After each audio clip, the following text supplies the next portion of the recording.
Cá estou eu fazendo uma nova vítima do Repercuta Podcast. Eu tô brincando porque o Rafael Castilho é mais um contato feito já há bastante tempo. A gente foi articulando até que foi possível gravar, inclusive presencialmente. Bem-vindo, bem-vinda mais uma vez. Você está no Repercuta Podcast, eu sou Jade Tavares. E vamos lá, episódio 123 de uma outra série com holds, drum techs. E é isso, vida de hold com Rafael Castilho dessa vez.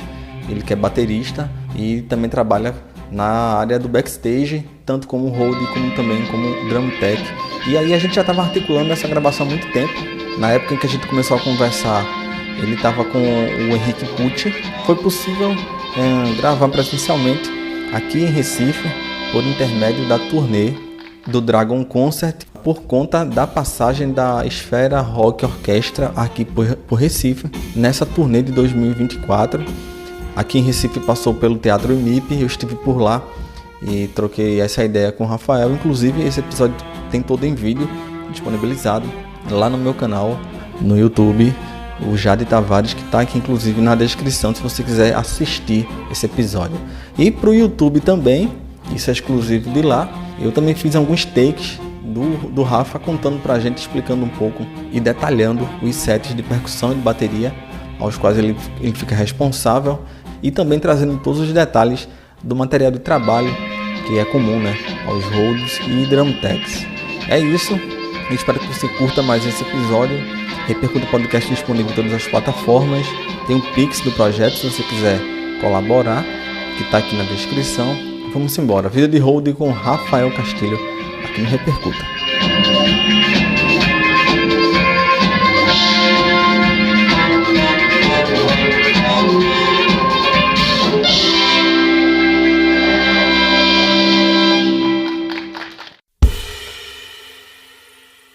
E aí pessoal, tudo bom? Seja bem-vindo, bem-vinda a mais um episódio do Repercuta Podcast. Eu sou Jade Tavares e hoje eu estou em mais um lugar, em mais uma externa, cobrindo mais um evento. E a gente vai trocar uma ideia com Rafael Castilho, ele que é hold e drum tech, a gente vai conversar bastante. Só para fazer um registro, eu conheci o Rafael nas andanças da internet da vida, né? E vendo o pessoal que trabalha na área há muito tempo. E a gente acabou se encontrando por acaso lá na Conecta, lá em São Paulo, em 2023. E agora o Rafa está aqui em Recife por intermédio da Esfera Rock Orquestra, que está se apresentando aqui em Recife, que está em turnê, na verdade, aqui no Brasil, em 2023, tocando músicas, as trilhas sonoras do Dragon Ball e também do Cavaleiros do Zodíaco. Rafa, bem-vindo ao Repercuta Podcast, cara, e se apresenta aí pra galera. E aí galera, beleza? Satisfação estar aqui em Recife, satisfação estar aqui contigo.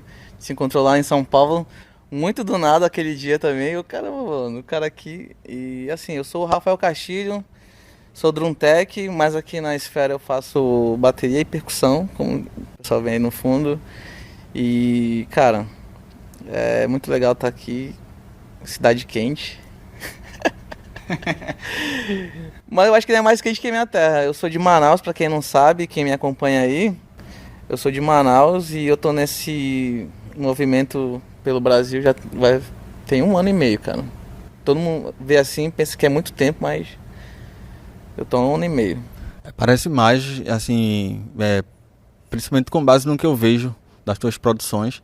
Mas já fala um pouco, assim, tu é especializado em bateria e percussão, né? Como é que a música entrou na tua vida, assim, e como é que a bateria entrou na tua vida também, que tu é baterista, com certeza. Sim, né? sim. Eu toco bateria desde os 11 anos, né, cara? Então, cara, minha família, meu avô era músico, né, ele era saxofonista, e minha mãe era tecladista também, e na verdade, assim, todo mundo tem uma linhagem na música, né? Mas eu comecei mesmo com 11 anos. Eu comecei a tocar cedo nas noites, com 16 anos já tava tocando. Foi muito rápido. É que nem a gente fala assim, eu praticamente fui aquele autodidata da vida. E foi muito sem querer também bateria entrando na minha vida. Porque meu sonho era ser baixista. Aí um dia lá, como todo bom músico, começou na igreja, né? Aí um dia lá, sentei na bateria lá sem ter ideia nenhuma e fiz um ritmozinho lá. E os caras, não, tu não vai ser baixista não. Tu vai tocar bateria. Aí tá aí, desde então, tô nessa correria aí.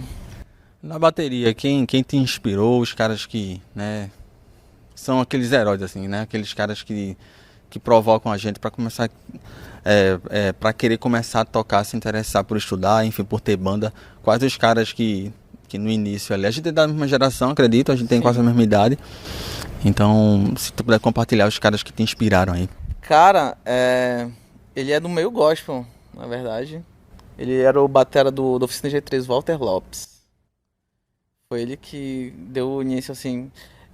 Toda tarde tinha um programa na rádio, né? Naquela época a gente não tinha muito acesso à TV.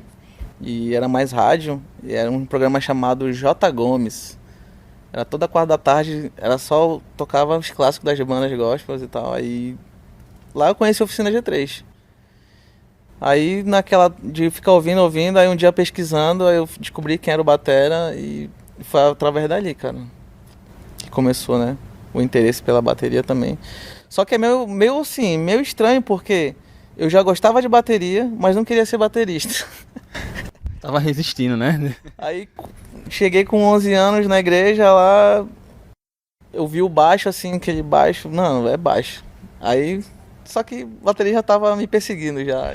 Tu é o baterista mais baixista que passou pelo Repercuta. É isso aí. Aí a bateria ficou na minha vida. Baixo eu só depois que comecei a aprender, mas aí ficou a bateria é minha vida hoje. Rafa, como é que as primeiras bandas, tu chegou a circular lá em Manaus também, com bandas, foi mais no meio gospel também, eu queria que tu fale um pouco disso também. Não, quando eu comecei a tocar já foi fora, né, como todo a cidade tem a bandinha do bairro e tal, pô, tem um batera ali, não sei o que, aí me chamaram, né. Era a primeira banda que eu toquei, era fazendo cover de CPM 22, e depois, daí eu era só o único batera do bairro. Então eu tinha, sei lá, 10 bandas, assim. Todo mundo te chamava, eu sei como é que é isso. Mas aí a banda que eu fiquei mais, assim, que eu fui mesmo pra tocar nas noites e tal, pra receber cachê, foi uma banda de cover de Legião Urbana. Que o cara lá, ele tinha praticamente o tom do Renato Russo e a gente fazia muito show pela cidade, assim, tal, lá em Manaus. E... Só que uma hora aí chega, né, a gente enjoa.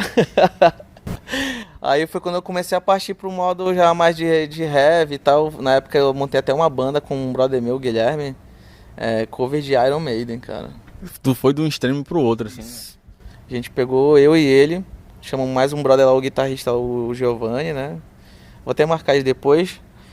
E a gente montou uma banda que na época era, cara, um nome muito grande, Reincarnation of the Beast. Caralho, cara. Ele foi do meu gospel até a reencarnação daquele inominável. Eu entrei na seita, né? Aí, cara, aí foi assim. A gente começou a tocar heavy metal, que a gente fala que é o tradicional, né? Uhum. E foi desde aí, mano. Aí comecei e não parei mais. Dentro do teu estilo, então a gente poderia, digamos, traçar um perfil teu que seria mais voltado pro metal mesmo, sim, né? Mais metalzão. Massa. Agora, como é que é essa passagem? Porque assim, uma vez baterista, sempre baterista, né? Mas como é que a parte técnica, ela começou a te despertar interesse, né? Enfim, na parte de Dantec, no trabalho como road. Como é que aconteceu essa passagem aí, velho? Cara, foi em 2015. Como todo altos e baixos da vida, a gente passa por umas situações que a gente, não vê uma saída, né? Então foi quando em 2015 aconteceram umas coisas, eu entrei em depressão, né? Aí, como eu digo pros meus amigos, eu falo assim, cara, eu entrei na parte de rodagem, assim, de paraquedas. Apesar de nem saber na época o que era ser um road, né? Aí tinha um amigo meu lá em Manaus, que ele é baixista de uma banda, que se chamava MB4, ainda existe nessa banda. E ele morava perto de casa, assim, e como ele já tocava muito na noite, aí eu perguntei dele um dia, né? Se tinha algum problema eu acompanhar ele e tal, só pra sair de casa mesmo e tal.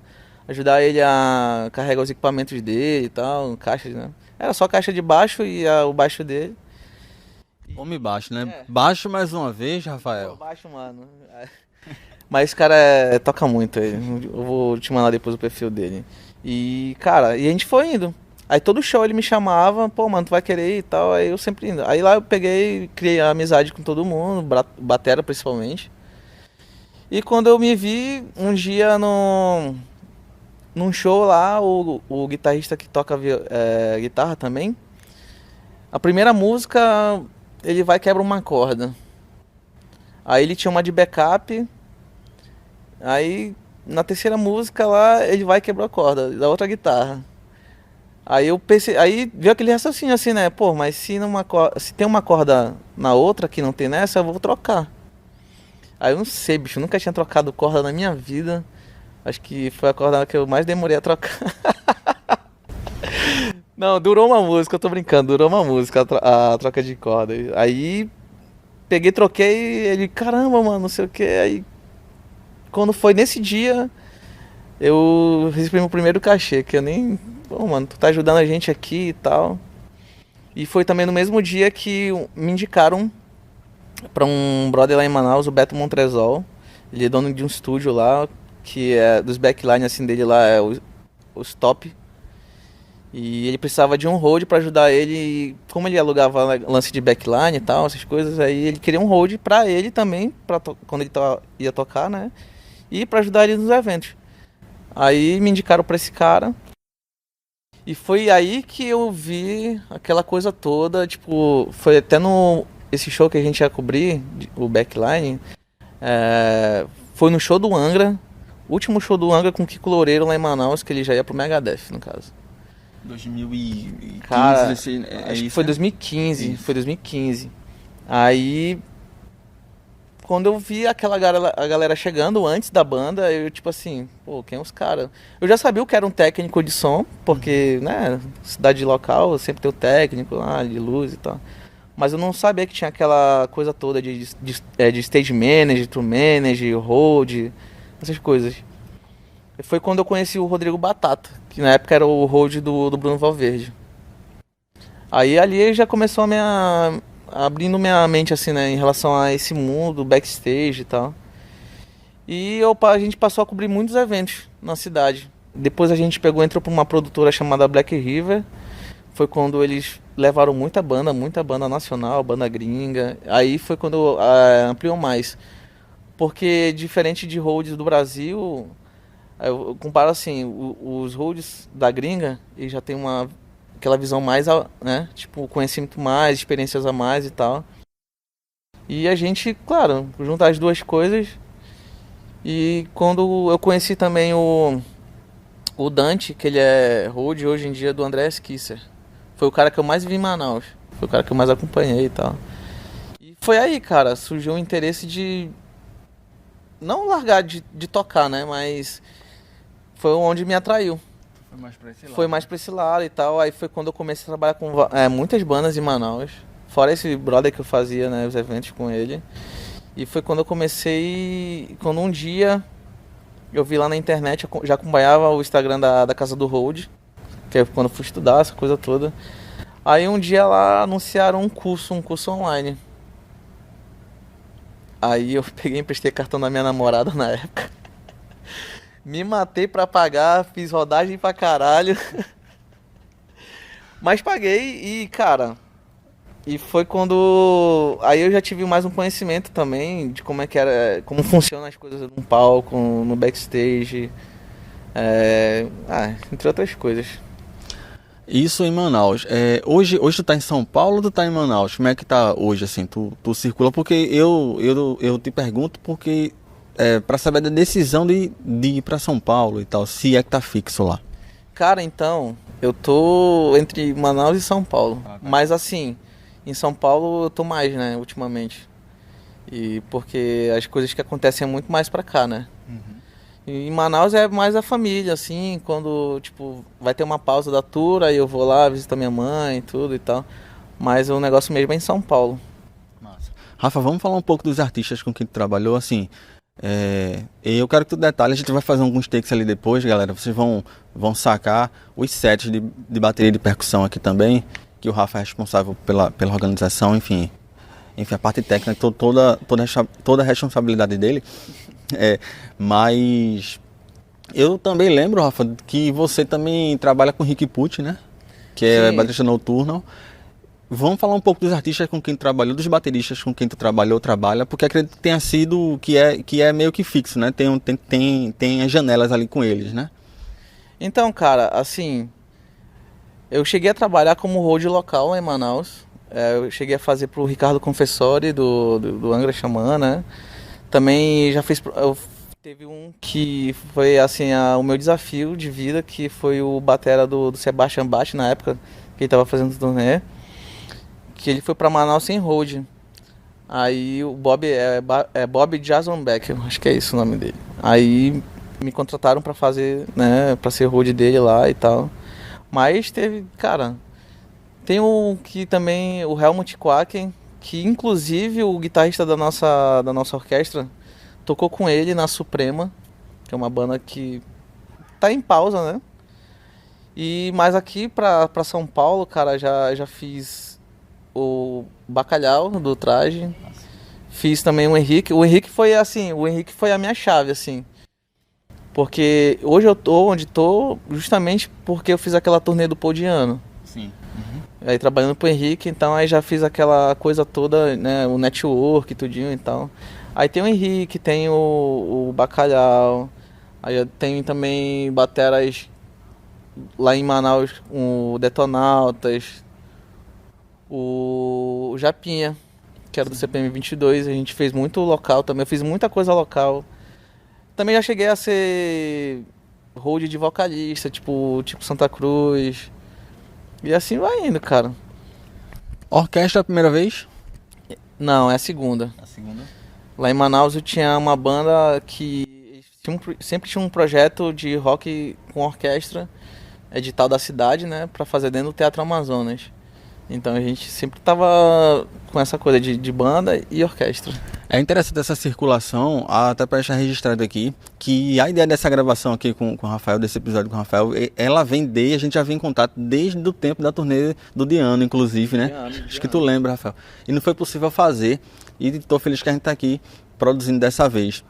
Rafa, vamos detalhar um pouco quais são as diferenças cruciais, já que a gente está no contexto de uma orquestra. Tem alguma diferença crucial de banda, tipo de baterista de banda mesmo, uma banda de rock, digamos assim, para um contexto orquestral? Tu vê alguma diferença ou para você é de boa, é a mesma coisa? Não, cara, tem muita diferença, porque são muito mais pessoas, né?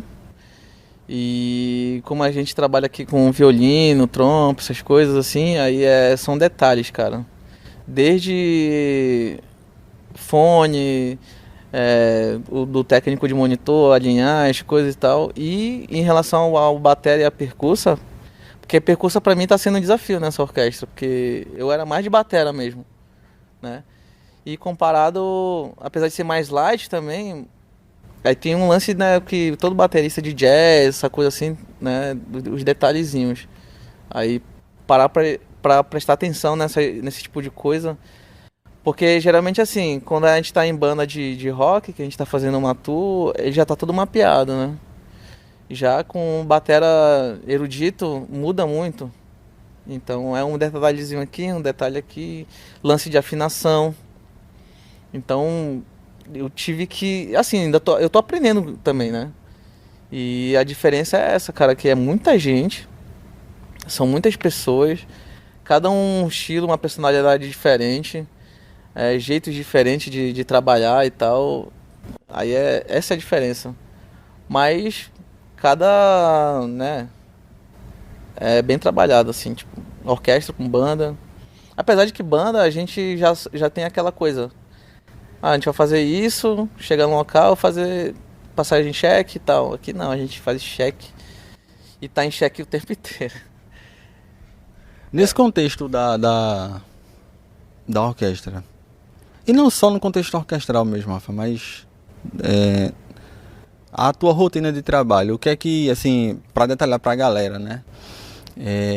O que é que tu faz antes, o que é que tu tá fazendo exatamente durante o show, o que é que tu faz depois, se tu puder dar uma resumida, assim, sabe? As tuas responsabilidades. Então, aqui na orquestra eu e o Max, né? O Max ele faz as cordas e a gente se auxilia, se divide com as pessoas da orquestra.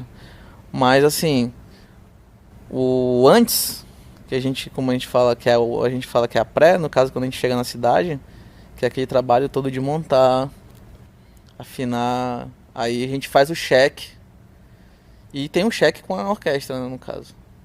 E durante o show é que é aquela coisa, né, a adrenalina lá de que nada que tem que dar errado, a gente tem que ficar. E também uma diferença com da tua pergunta anterior, que a nossa atenção lá dobra mais, né? Porque são muito mais pessoas. Uhum. E aqui eu faço batera, mas ao mesmo tempo a gente faz tudo. Porque são 12 pessoas que a gente tem que tomar conta. Então, se der um problema no violino 1, no 2, ou no 3, ou na trompa, a gente tem que dar um jeito, né? A gente tem que se desenrolar e ali junto com o técnico de monitor para saber, porque tem músico que não, baixa isso, aumenta aquilo, e aquela correria do backstage, né, mano? Para que nada dê errado, que às vezes acontece alguma coisa, a gente resolve ali e ninguém vê. Aí, quando vê, já resolveu e é isso, cara. Compartilha com a gente e já te agradecendo, Rafa, a gente já tá quase chegando, tô satisfeitíssimo de estar contigo aqui. E também por assistir os espetáculos, velho, enfim. Divide alguma história aí que tu possa contar em palco, alguma situação que tenha sido um aprendizado pra tu, inclusive, né? Que daquela situação, bicho, como é que eu vou sair dessa aqui agora, entendeu? Tem alguma que marque, assim, pra você, que tenha marcado, assim, bateristicamente falando, né? Em qualquer formato, orquestra, banda, enfim, workshop, de repente, enfim. Sim. Cara, teve duas situações, não com a Esfera, mas na turnê do Paul, que, claro, era a minha primeira vez montando uma bateria grande lá em Fortaleza. O que depois eu montava em 35 ou 40 minutos, minha primeira montagem lá em Fortaleza durou 2 horas e meia. Porque a bateria do Henrique é uma bateria de 26 canais, né? Porque ela é espelhada também. Aí tem desde microfone nos 2 highs, nos 2 hi-hats, over, nos 2 bumbos, os tons, caixa, batedeira, esteira. Ele usa muito microfone, cara. Então eu no caso, né, demorei muito para montar. E a segunda situação foi lá em Salvador. Que a gente chegou lá, o local, o palco era muito pequeno e o praticável, ele se dividia assim, ele dividia a parede com um batente. O praticável ficava por baixo. Então eu tinha, sei lá, 1,5 palmo perdido do praticável. Aí você pegar o rack dele, que já estava desenhado, aí eu tive que fazer uma adaptação lá, aumentei alguma coisa aqui, baixei ali. E cara, mas assim, uma coisa que é bem engraçada também, já que na Esfera lá em Vitória, que uma coisa assim, a gente sempre, de vez em quando a gente pode ter, dependendo do lugar também, né, se tem a estrutura, a gente tem mic de comunicação. E nesse dia o mic ele tava num lugar e o nosso retorno tava em outro. Aí ele até vai ver depois aqui. E a Laira também, que é a nossa tia, no caso, esposa do maestro que cuida da gente. Ela viu isso, cara. E ela passou, sei lá, desde hoje então, ela me zoa com isso. O Ricardo falou comigo no retorno.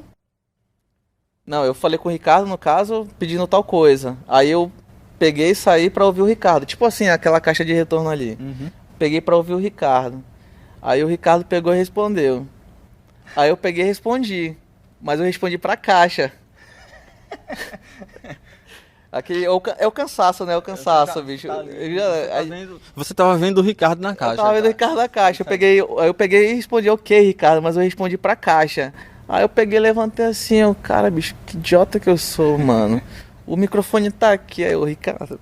Ok, Ricardo. Aí quando eu olho a menina se espocando aqui, a tia Laira, né?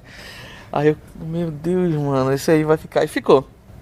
Aí tudo que acontece durante as coisas aqui é ok, Ricardo. Porque aí ficou, ok, Ricardo.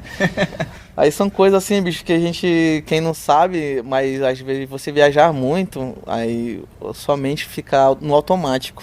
Sim. Então minha resposta ali foi automática. Mas até eu dou risada disso quando eu lembro, velho. É engraçado pra caralho isso aí. Rafa, até agradecer por ter aceitado o convite para participar aqui do Repercuta Podcast. Eu quero que tu deixe um último recado pra galera. E tu falar assim, esse episódio está sendo gravado a partir de 2024, para quem está no futuro ouvindo a gente e vendo também a gente.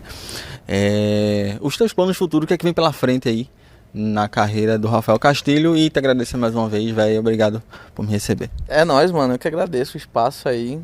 E, cara, o que eu tô vivenciando é o sonho de muita gente, né? Muita gente que corre atrás. Mas, principalmente, eu venho de muito longe.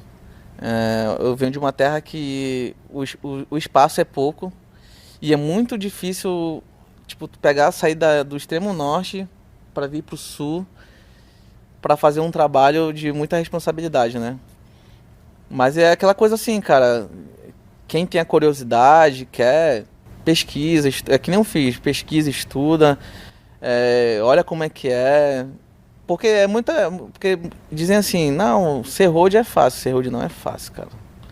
A galera olha assim, tudo que acontece aqui, ó, tudo que tá montado aqui é uma equipe por trás, é o road, é o técnico de PA, de monitor, é a equipe local que faz a coisa acontecer, né? Então hoje eu tenho uma mente muito, né, aberta em relação a isso. E quem tem a curiosidade, cara, e quer mesmo se aprofundar, estuda. Eu tive que estudar. E assim, demonstrar trabalho, né? Através de um trabalho que eu fiz com outros roads. E eu tô hoje onde eu tô por uma indicação. O cara me viu, assim, ele fez é o Leandro. Hoje eu agradeço sempre, toda vez que eu tô em São Paulo, eu sempre tô na casa dele, enchendo o saco dele. Ele passou pra ser road do Caio, batera do Raimundos. Ele que ia fazer a turnê do Paul Diano, mas aí como surgiu a oportunidade, né? E ele tinha, sei lá, tipo, de 10 holds, ele lembrou de mim. É prova da tua competência, do teu compromisso, velho, profissionalismo. Né? Aí ele lembrou de mim, me indicou pros caras, me indicou pro Henrique, no caso, né? O Henrique veio, conversou comigo. E, tipo, caiu como uma bomba, assim, né? Porque eu nunca imaginei. E é aquela coisa, assim, de você realizar, buscar, conquistar e não desistir, né? Porque uma coisa é você chegar lá, mas aí é árduo, mano. Quem quer realmente estar aqui é, tipo assim, porque gosta, porque, nossa, já várias vezes deu vontade de desistir, vou voltar pra minha terra. Mas, cara, isso é uma coisa que eu escolhi, né? E nada é fácil. E tudo que é difícil e você luta por aquilo, a recompensa é aqui, né? Tipo, você tem que lutar e derrubar um monte de leão por dia aí pra poder, né? E é que nem eu falo, eu conheço muito road que tá aí crescendo, mas aí fala, poxa, Rafa, é difícil, não sei o que e tal, mano. É difícil, mas não é impossível, cara. E os meus planos futuros eu ainda tô com a orquestra, né? Pelo Eliel, no caso o Eliel é o dono da coisa toda, juntamente com a Esfera, que é do Alexei. E eles têm um planejamento aí na qual eu tô, né? Até o dia que a gente dissesse assim, Rafael, vai-te embora. Então eu tô com eles aí, mas assim, aberto a outras coisas, né? Porque quando a gente não tá em temporada, eu tô fazendo outros serviços. E aí vai assim, isso, né? Vai circulando. Todo circulando. Né? Isso, é isso mesmo. E é isso. Fala, gente, esse foi Rafael Castilho, em mais um episódio do Repercuta Podcast. A gente vai fazer mais 2 takes aqui, que são mostrando os sets. O set de bateria, que conta com Emerson Sugimoto. É o Sugimoto. Sugimoto, desculpa Emerson. The Sugmonster. The Sugmonster, na bateria, e na percussão o Matheus Bernardo. O Matheus Bernardo. A gente vai mostrar um pouco do set dos dois, mas é isso. Prazer ter você aqui. Te inscreve, o Repercutando continua disponível em todas as plataformas de podcast. No YouTube também, no meu canal Jade Tavares. E é isso, a gente se vê, a gente se escuta no próximo episódio do Repercuta. Valeu!